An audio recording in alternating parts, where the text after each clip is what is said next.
Andre, isn't that a fair question? You are running for superintendent, so shouldn't you answer these questions for the public? I just asked him a question. How can he govern Andre, the district? doesn't the public deserve some answers from you? You want to be superintendent and you don't answer any questions that the public has, Andre? Did you vote for your ex-wife in the last election, Steve? We're not going to talk about this. I'm going to talk about it. Did you vote for your ex-wife in the last election? Do you owe her an apology? Steve, does this affect your credibility with your radio listeners? Leonard, we've got the text. You guys are idiots. Asking for his account number. Put this on film. Fox 31's idiots. They don't know what they're talking about. I'm suing Fox 31 and the city. Do you think it's going to take you having to injure or kill someone to get real jail time? I have your signature on a document that says you owe her money. Do you remember that? I was in rehab, man. You're in rehab? I was. So is that why you're taking money and not paying people back? Let's go. Former coworkers describe you as a pathological liar. Are they right? I don't believe so, but what? Would you admit that you've lied before? oh yeah. I'm still confused, Mark. How is it not theft if you have artwork called off and don't return it when both the owner and the police ask for it?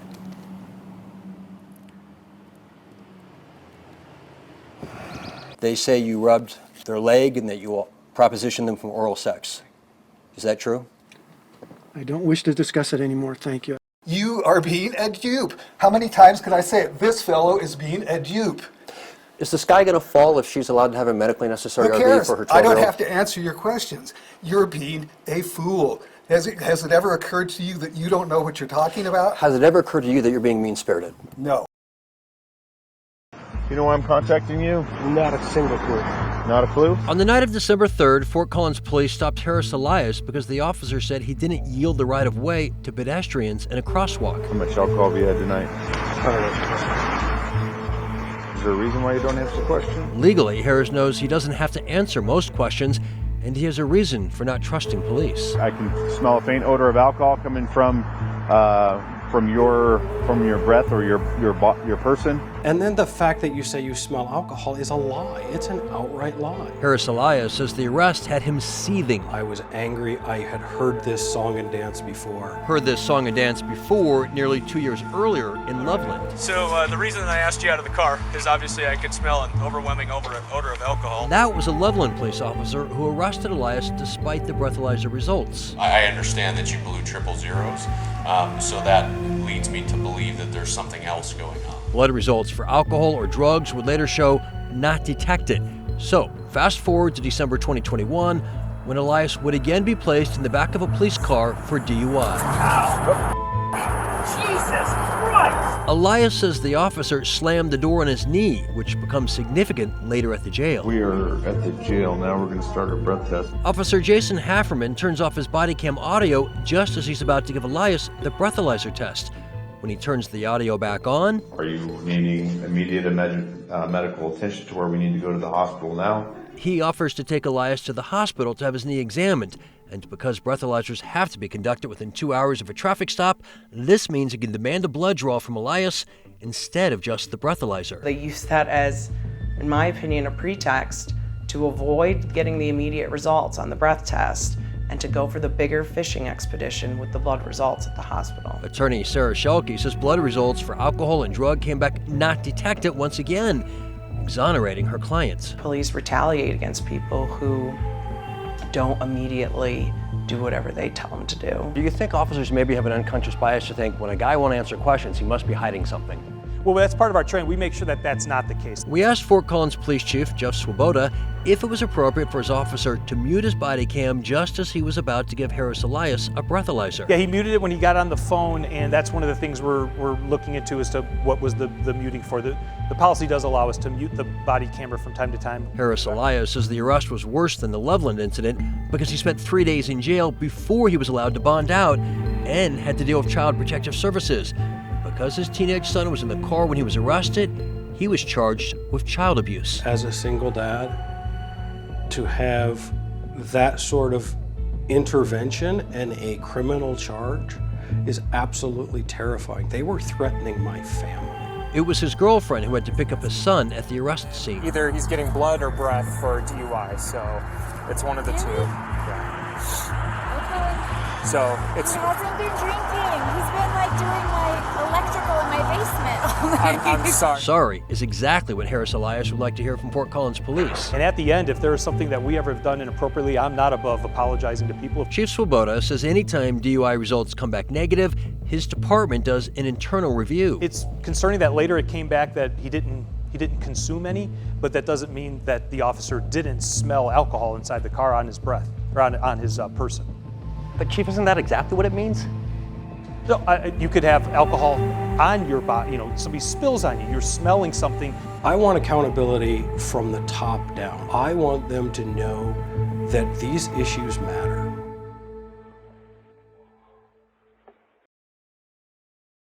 I can smell a faint odor of alcohol coming from your breath or your person. We've already showed you the body cam of Harris Elias, DUI arrest number 1. And then the fact that you say you smell alcohol is a lie. It's an outright lie. His DUI dismissed when blood results showed alcohol or drugs not detected. I really, honestly would love to know how many times this happens to people. More than you might ever imagine when it comes to Fort Collins police officer Jason Hefferman. How you doing? This is body cam of Harley Padilla, DUI arrest number 2. Padilla is severely disabled by a previous motorcycle accident. Trying to get to Denver.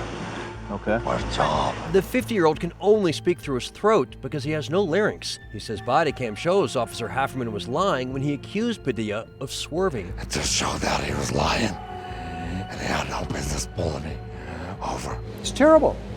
There's no excuse for it. Troy Krenning is Harley's attorney and a former Fort Collins police officer himself, who says his old department needs to get rid of Officer Hefferman. I think he should be fired. I don't think he should ever be allowed to testify in a courtroom again. The judge in Padilla's trial wrote, "The court finds that Officer Hefferman lacks credibility, based both on what the body cam showed and the blood results, which found no alcohol and 3.7 nanograms of THC, below the state's legal impairment limit of 5 nanograms. They said they still felt suspicion for DUI marijuana when I had smoked it over 12 hours. Unable to pay his $1,000 bond, Padilla sat in jail for a year. The only thing that gave me hope was knowing that I beat these charges. I was just waiting for trial to come so I get out. When you know you're an innocent person, it's not a place you want to be. Derek Groves, DUI arrest number 3, spent a night in jail after he crashed his Tesla while looking at his phone.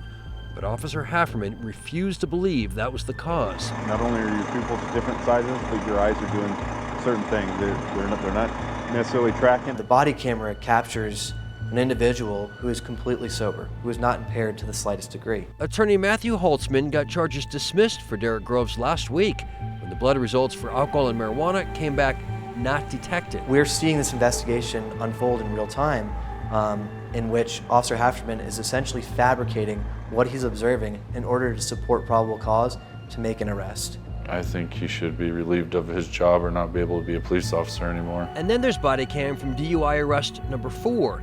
It shows Cody Urbacher taking a field sobriety test, walking a straight line. Then Cody has to stand on one leg and counts. Seems to do fine.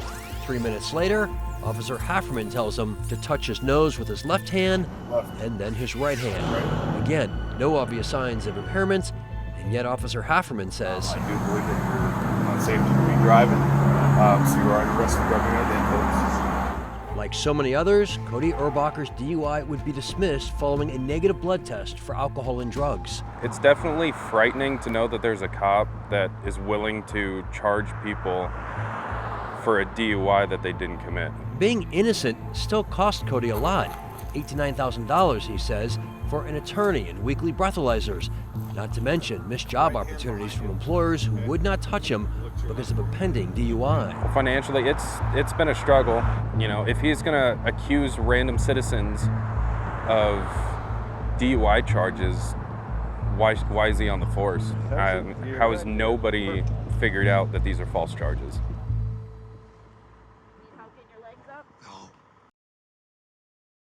A problem solver investigative reporter Rob Lowe continues the story with the warning signs that neighbors says should have forced the city to take action long before disaster even struck. Rob.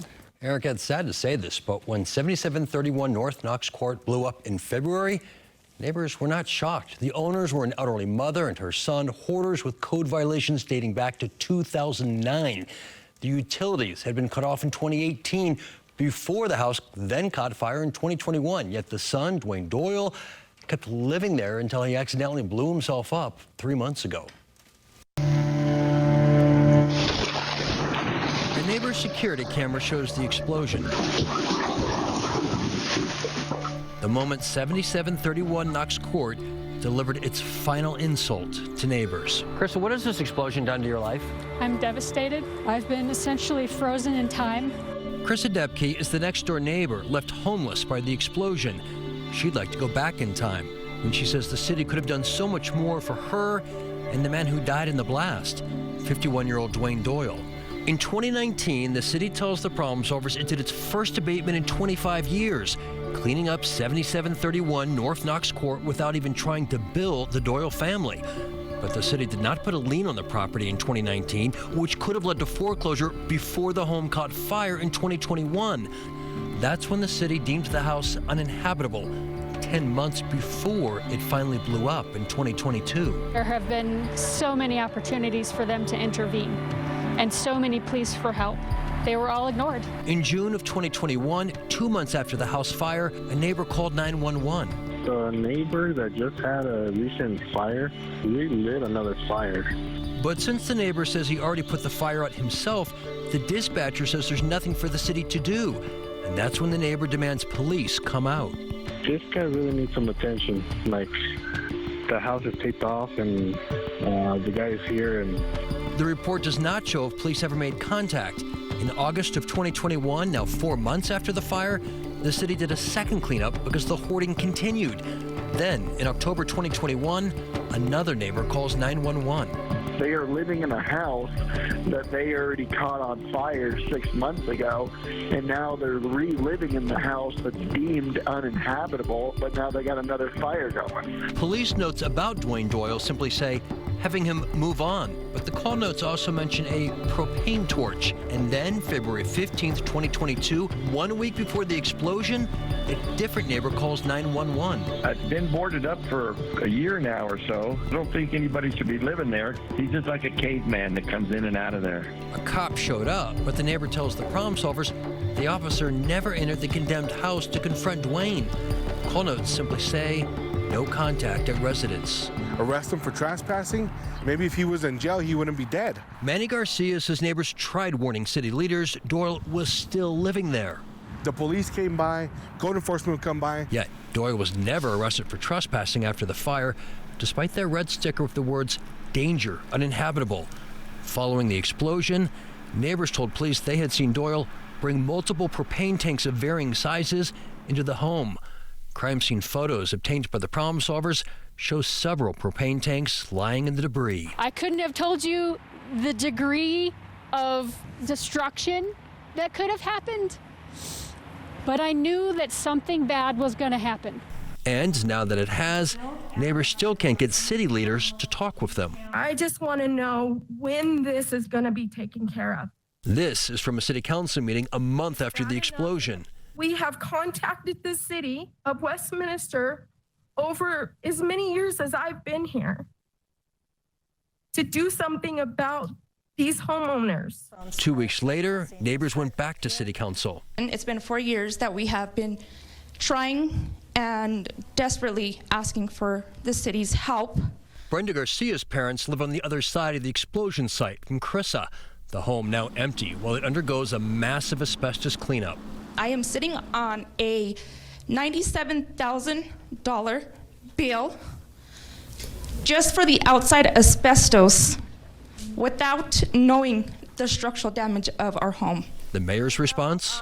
City staff has been in touch with the owner, and I don't know all of the details. Neither the mayor or city manager would sit down with the problem solvers, but City Councilman Bruce Baker did. There is a tug of war between city code and city enforcement and individual property rights. But after 13 plus years of code enforcement violations, Baker says he's asked city staff to investigate if they could have done something differently. You bet I'd like to know, because we want to run a better city, and letting something like this go on and on and on is not running a better city. In a statement, the City of Westminster tells the problem solvers the city is limited in its ability to tell a homeowner how they should manage their private property, including issuing a trespass notice without the homeowner's consent. But Fox 31 legal analyst George Brockler says that ignores one obvious fact. It seems incomprehensible to me that the government that declared the home uninhabitable and put up a nice little sign that uses the word unlawful wouldn't back up that word with some sort of action. In the end, someone lost their life, people lost their home. The path of destruction in the neighborhood is unfathomable. The city claims it didn't have, quote, sufficient evidence to cite Dwayne for ignoring the building code sign, and that only the homeowner, meaning Dwayne's mother, could have pressed charges for criminal trespassing. Now, the property was finally scheduled to be auctioned off tomorrow, but for the third time it's been delayed. It turns out the house was supposed to be auctioned off last December, but for some reason that auction was delayed until March. And then, of course, you have to remember the house blew up in February, which delayed that March auction until what was supposed to be tomorrow. Again, now it's been delayed. Now it's set to be auctioned off June 16th. This is a photo of Jason Talene. We're not going to name the driver who killed Jason because he wasn't charged, but that's what bothers the victim's mom and her attorney. They don't understand how you can run someone over and not even receive a careless driving ticket. Warning to our viewers, we're going to show some pretty dramatic dash cam footage to help you decide for yourself if this was an avoidable accident or not. It's the night of January 24th. Jason Talene is walking towards the Fort Collins bus barn where he's worked for nearly 3 years. He seems to assume a bus driver coming the opposite way can see him. And you might too, given this dash cam that shows what the driver could see. Jason just left of center when suddenly the driver takes a hard left. I miss him every minute of every day. He's my only child. Patricia Talene is Jason's mother and does not understand how the coworker who killed her son did not receive so much as a traffic citation. It was not a situation where someone came out from behind a building or a blind corner.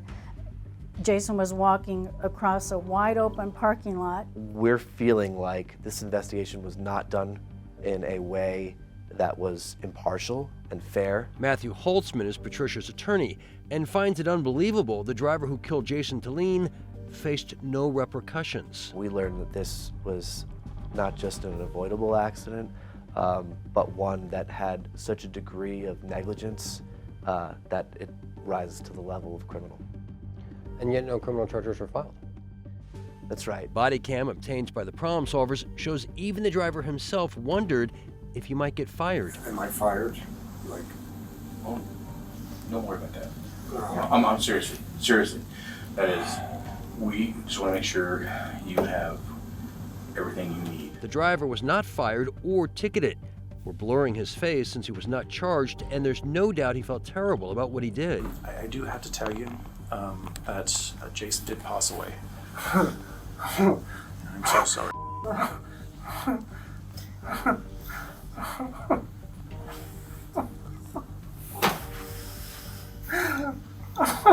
But Jason's mother says criminal intent isn't the issue. Negligence is. I think it's just part of their cover-up mentality. She and her attorney believe the driver should have been cited with careless driving resulting in death. I think the video really speaks for itself, and that the bus driver just was not paying attention to what was in front of him. The dash cam shows Jason for 8 seconds before he's hit. Careless driving is the minimum citation that should have been issued, according to attorney Matthew Holtzman. And I think that the driver of that bus is getting a pass on charges because he is a City of Fort Collins employee. And that's extremely concerning. Larimer County prosecutors declined an interview request from the problem solvers, but in a lengthy statement said, "We must consider whether there is a reasonable likelihood of conviction at trial and whether the ends of justice are served by a prosecution," adding, "That footage does not accurately reflect what the bus driver would have seen at the time. The camera's perspective is clearly not the same as the driver's perspective." When interviewed, the driver was clear that he did not see Mr. Talene on the tarmac at any point during the incident. Complicating factors, including lighting and a lack of reflective clothing, likely impacted the driver's view of Talene. When I made the turn to go into 11, I hit something. I was like, what the hell was that? I thought it was like ice fell or something, and I backed up and I saw his body laying there. And I just went into shock. In an email, the City of Fort Collins told the problem solvers, High-visibility vests were provided to staff prior to the incident. However, this was not a consistently enforced requirement. These requirements are now being consistently enforced. Fox 31 did see workers wearing neon reflective vests when we recently visited the city bus barn. Any changes that can prevent future harm or death are an amazing thing. They're a great thing. But it's also a little too late because Jason's no longer with us. Matthew Holtzman cannot sue Fort Collins because under Colorado's Government Immunity Act, the only remedy for a government worker killed on the job by a coworker is workman's compensation. And the death benefit is $12,500. That's exactly how much Ms. Tulane received from the city of Fort Collins for the death of her son. And that's it. $12,500. $12,500, which is less than the cost of his funeral. He was a perfect son. We were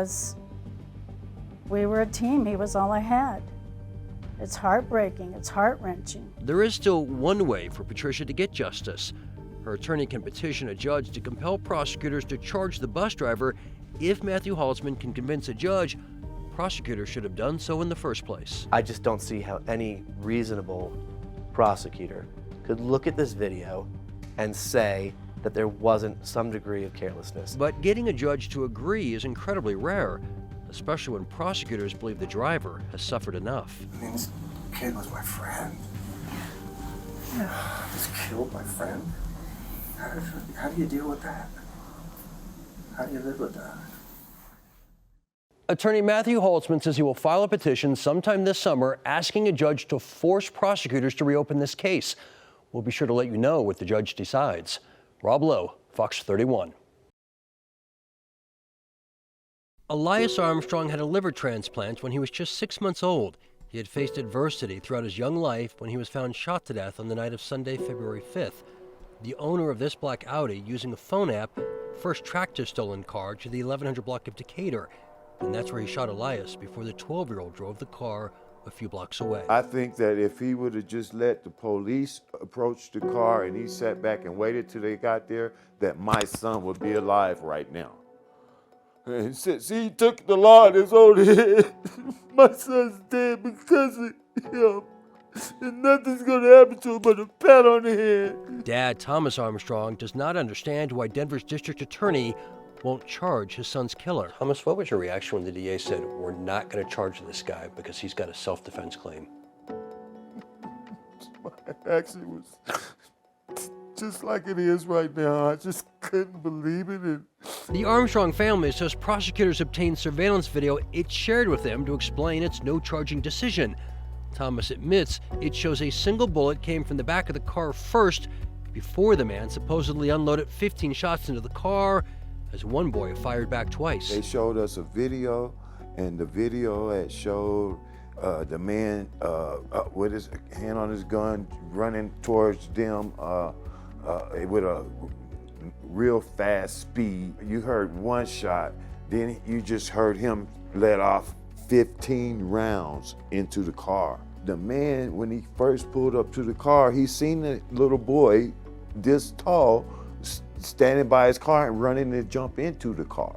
He seen it was a little boy before any gunplay. Armstrong says he was told there were two other boys, ages 16, who were also shot, but were able to run away. And I know the car had insurance on it. You know, there's insurance on his car, but there's no insurance on my brother's life to get him back. Alicia Henderson is Elias's older sister and says the car owner should have listened to 911 dispatchers and waited for police. So the fact that this man was running up with the gun, showing them that he was very angry, he was going to shoot at them, in my eyes, they were defending themselves, not the other way around. But you acknowledge the boy should not have stolen a car? No, the kids shouldn't have been. I acknowledge that the kids shouldn't have been out there joyriding in the car or whatever. However, I would feel a little bit more strongly about it if they had put somebody's life in danger to take this car. It's not just the car owner who the Armstrong family's upset with.